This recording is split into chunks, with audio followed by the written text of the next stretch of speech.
নামাজের সময় বিশেষ করে আজানের পরে এবং একামতের আগে দোয়া করলে দোয়াটা কবুল করা হয়ে থাকে। নবী সাল্লাল্লাহু আলাইহি ওয়াসাল্লাম জানিয়ে দিয়েছেন, তিরমিজি শরীফের হাদিস, আদ-দুআউ লা ইউরাদ্দু বাইনাল আযানি ওয়াল ইকামা। আজান এবং একামতের মাঝখানে যে দোয়াটা করা হয় সেই দোয়াটা আল্লাহ তাআলা কবুল করেন। তবে বিশেষ করে ফজরের নামাজের সময় আপনি 2 রাকাত সুন্নতের পরে, ফরজের আগে আজান হয়ে গেছে, 2 রাকাত সুন্নত পড়েছেন। ফজরের নামাজ তো 4 রাকাত, তাই না? 2 রাকাত সুন্নত, 2 রাকাত ফরজ। 2 রাকাত সুন্নতের পরে এবং ফরজের আগে মধ্যবর্তী সময় 100 বার এই দোয়াটা পড়বেন। ইনশাআল্লাহ আল্লাহ পাক রব্বুল আলামিন দুনিয়াটা আপনার কাছে নত করে দিবেন। আপনি এই দোয়াটা 100 বার করার পরে আপনি আল্লাহর কাছে দোয়া করবেন, আল্লাহ পাক রব্বুল আলামিন আপনার দোয়াগুলো কবুল করবেন। আপনার সন্তান আপনার কথা শুনে না, আপনার মেয়ের বিয়ে হচ্ছে না, আপনার অভাব, আপনার বিপদ, যত ধরনের কষ্ট আছে, দুঃখ আছে, সব আকাঙ্ক্ষাগুলো আপনি আল্লাহর কাছে বলবেন, দেখবেন আল্লাহ তাআলা সবকিছু আপনার জন্য সহজ করে দিবেন। আল্লাহ পাক রব্বুল আলামিন যদি বান্দাকে বিপদ থেকে উদ্ধার করতে চান, তাহলে আল্লাহ পাক রব্বুল আলামিন তাকে বিপদ থেকে উদ্ধার করেন। দুনিয়ার কোনো শক্তি তাকে বিপদে ফেলতে পারে না। এজন্য এই দোয়াটা করার দরকার আছে না নাই? ফজরের নামাজের পরে, সুন্নতের পরে কিভাবে আমলটি করবেন? প্রথমে 11 বার দুরূদ শরীফ পড়বেন। দুরূদ শরীফ হচ্ছে আল্লাহুম্মা সাল্লি আলা মুহাম্মদ, যেটা দুরূদ ইব্রাহিম আছে, এই দুরূদটা পড়বেন।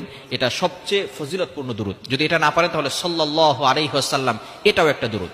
আপনি এটা 11 বার পড়বেন। পড়ার পরে এরপরে আপনি 100 বার এই দোয়াটা পড়বেন, সুবহানাল্লাহি ওয়ালহামদুলিল্লাহি ওয়ালা ইলাহা ইল্লাল্লাহু আল্লাহু আকবার ওয়ালা হাওলা ওয়ালা কুওয়াতা ইল্লা বিল্লাহিল আলিয়্যিল আযীম। 100 বার পড়বেন। এগুলো আমরা সকলে পারি না? সুবহানাল্লাহ, আলহামদুলিল্লাহ, লা ইলাহা ইল্লাল্লাহ, আল্লাহু আকবার। এগুলো, এই জিকির তো আমরা সকলেই পারি। এরপরে হচ্ছে লা হাওলা ওয়ালা কুওয়াতা ইল্লা বিল্লাহিল আলিয়্যিল আযীম।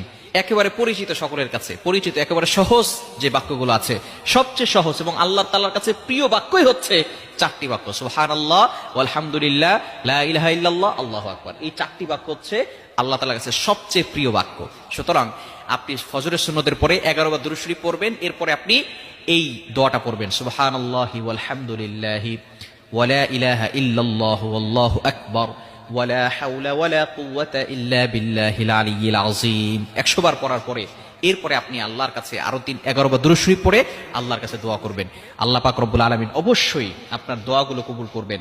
আপনার যত আকাঙ্ক্ষা আছে, আপনার যত চাহিদা আছে, সবকিছু আল্লাহ তাআলা পূরণ করবেন। অন্য একটি হাদিসের ভিতরে, হাদিসে কুদসির ভিতরে আল্লাহ পাক রব্বুল আলামিন নিজে জানিয়ে দিয়েছেন, মাল্লাহুল মাওলা ফালাহুল কুল। যদি তোমরা আমি আল্লাহর সাথে সম্পর্ক করতে পারো, তাহলে দুনিয়ার সবকিছু আমি আল্লাহ তাআলা তোমাদের কাছে নত করে দিব। মাল্লাহুল মাওলা ফালাহুল কুল। যদি আল্লাহর সাথে সম্পর্ক করা যায়, দুনিয়ার পিছনে আপনার ছোটার দরকার নাই, দুনিয়া আপনার পিছনে ছুটবে। দুনিয়া আপনার পিছনে ছুটবে আপনি যদি আল্লাহর সাথে সম্পর্ক করতে পারেন। কারণ এই দুনিয়ার সবকিছু আল্লাহ তাআলা তার মুমিন বান্দাদের জন্যই কিন্তু দুনিয়া দিয়েছেন। এই মাখলুকাত, এই সবকিছু সেবা করার জন্য, এবং মাখলুকাতদেরকে আল্লাহ পাক রব্বুল আলামিন যাতে করে মানব জাতির সর্বশ্রেষ্ঠ বানিয়েছেন এবং তাদেরকে উপকার করার জন্যই কিন্তু তাদেরকে পাঠিয়েছেন। সুতরাং দুনিয়ার সবকিছু আপনার কাছে নত হয়ে যাবে।